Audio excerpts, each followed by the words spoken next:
हाँ।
वो विभाजन विभीषिका की जो प्रदर्शनी का उद्घाटन अवलोकन किया है, उसके विषय में सबका प्रकाश डालें।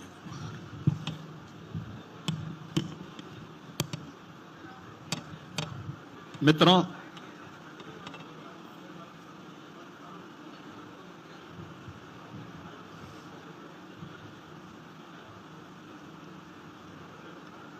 आज पूरा देश 14 अगस्त 1947 के उस भीषण त्रासदी का स्मरण कर रहा है जिसे आदरणीय प्रधानमंत्री जी ने 2021 में विभाजन विभीषिका स्मृति दिवस के रूप में वर्तमान पीढ़ी को अपने इतिहास के साथ जोड़ने के उद्देश्य से प्रारंभ किया था। हम सब जानते हैं कि सैकड़ों वर्षों की गुलामी की पीड़ा को समाप्त करके जब ये देश 1947 में स्वतंत्र हो रहा था,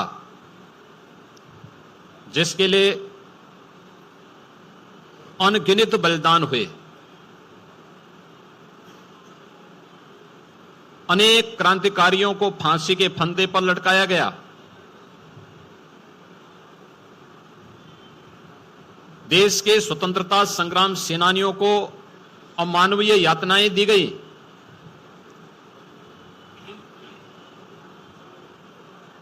लेकिन जब देश इन सब त्याग और बलिदान के बाद 1947 में स्वतंत्र हो रहा था, उसके एक दिन पूर्व अपनी सत्ता लिप्सा और तुष्टीकरण की पराकाष्ठा को पूरा करते हुए कांग्रेस नेतृत्व ने देश का दुर्भाग्यपूर्ण विभाजन भी करवाया था। जो एक सनातन भारत था, पौराणिक भारत था, उस भारत को उसी की दो भुजाओं को काट करके पाकिस्तान जैसे दानों के रूप में भारत को सदैव पीड़ित करने के लिए, डंसने के लिए एक दुश्मन को उसके साथ उसी के हिस्से को काट करके बना दिया गया। यह आश्चर्यजनक है कि 15 अगस्त 1947 के एक दिन पूर्व जब पाकिस्तान का निर्माण हो रहा था, तो पाकिस्तान बनने के पूर्व कांग्रेस की तुष्टीकरण की नीति के कारण जो दंगे भारत में हुए थे, अखंड भारत में हुए थे, वह दुनिया के इतिहास के अत्याचारों की एक पराकाष्ठा को प्रस्तुत करता है। जो पश्चिमी पाकिस्तान था, उस पाकिस्तान में लाहौर हो या कराची, रावलपिंडी हो या मुल्तान, इन सभी क्षेत्रों को हिंदू विहीन बनाने के लिए, सिख विहीन बनाने के लिए,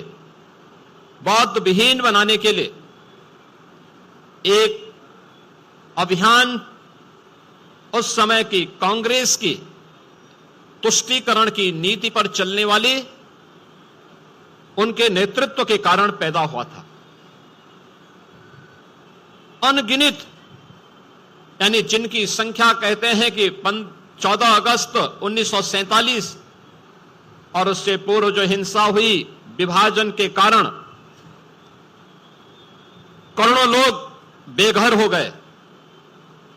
लगभग 15 से 20 लाख लोगों का कत्लेआम हुआ, चाहे वह पूर्वी पाकिस्तान के नाम पर या पश्चिमी पाकिस्तान के नाम पर। और विभाजन के उस त्रासदी के कारण अपना घर बार छोड़ करके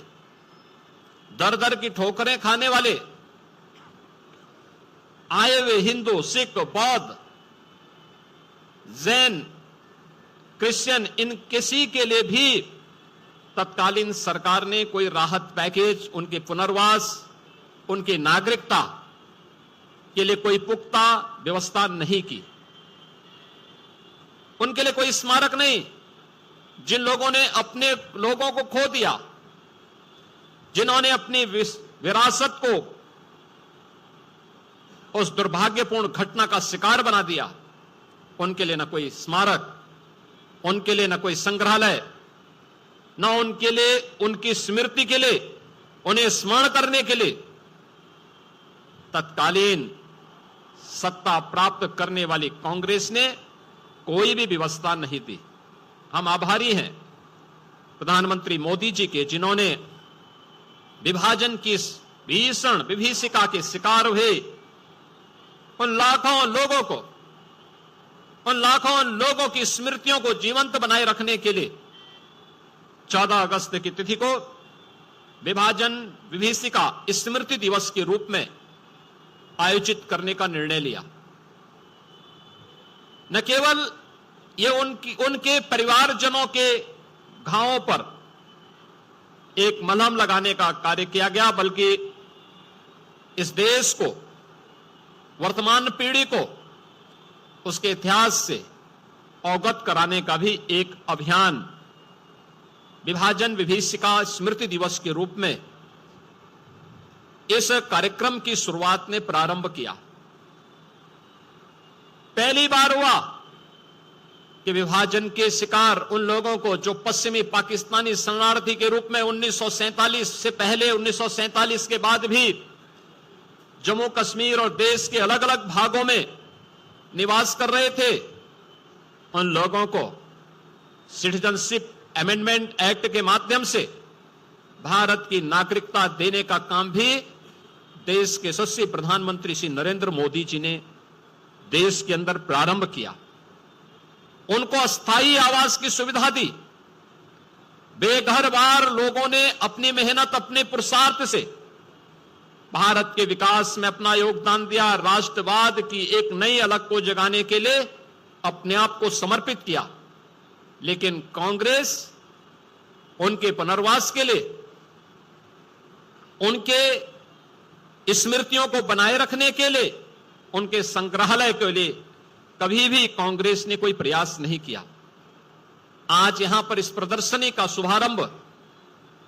यहां पर उत्तर प्रदेश सरकार और भारतीय जनता पार्टी ने वर्तमान पीढ़ी को इन सब बातों से अवगत कराने के लिए आदरणीय प्रधानमंत्री जी की प्रेरणा से हर जनपद में इस प्रकार के विभाजन विभीषिका के 1947 के दर्द को वर्तमान पीढ़ी तक पहुंचाने का एक प्रयास है कि जिससे आने वाले समय में तुष्टीकरण की नीतियों का दुष्परिणाम इस देश को किस प्रकार की कीमत चुका करके करनी पड़ी थी, यह देश इन सभी चित्रों का अवलोकन करके डिजिटल आर्काइव के माध्यम से और इन यहां पर लगी हुई प्रदर्शनियों के माध्यम से, हर जनपद में लगी हुई प्रदर्शनियों के माध्यम से अवगत हो सके, अपने वर्तमान को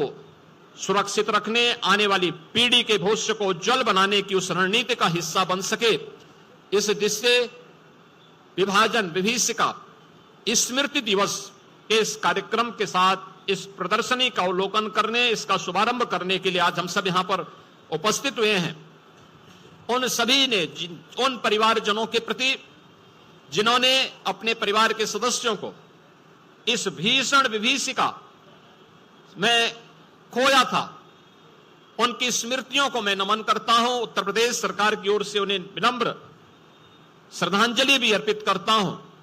और आदरणीय प्रधानमंत्री जी ने सीए के माध्यम से उन परिवारों के पुनर्वास के लिए जो योजना बनाई है, उत्तर प्रदेश सरकार ने भी इस बात को सुनिश्चित किया है कि सीए के अंतर्गत हम उन सभी परिवारों को जो उत्तर प्रदेश के अंदर रह रहे हैं, जिन्होंने विभाजन की त्रासदी या उसके उपरांत पाकिस्तान में, बांग्लादेश में या फिर अफगानिस्तान में उन भीषण यातनाओं को सहने के बाद हिंदुस्तान में शरण ली और सिटीजनशिप अमेंडमेंट एक्ट के अंतर्गत वे पात्रता की श्रेणी में आते हैं, उन सबको जमीन के पट्टे उपलब्ध करवाने, उनके उचित पुनर्वास की व्यवस्था के लिए उत्तर प्रदेश सरकार प्रतिबद्ध है। इस विश्वास के साथ विभाजन विभीषिका के शिकार हुए उन लाखों परिवारों के प्रति, उन लाखों बहनों, माताओं और उन नौजवानों के प्रति, उन सभी नागरिकों के प्रति मेरी विनम्र श्रद्धांजलि है। उनके परिवारजनों के प्रति हमारी पूरी संवेदना है और यह सरकार उनके हितों को संरक्षण देने के लिए, उनकी सुरक्षा देने के लिए पूरी प्रतिबद्धता के साथ कार्य करेगी। इस विश्वास के साथ मैं आप सभी को, पूरे प्रदेशवासियों को देश की स्वाधीनता दिवस की हृदय से बधाई देता हूं, शुभकामनाएं देता हूं। धन्यवाद।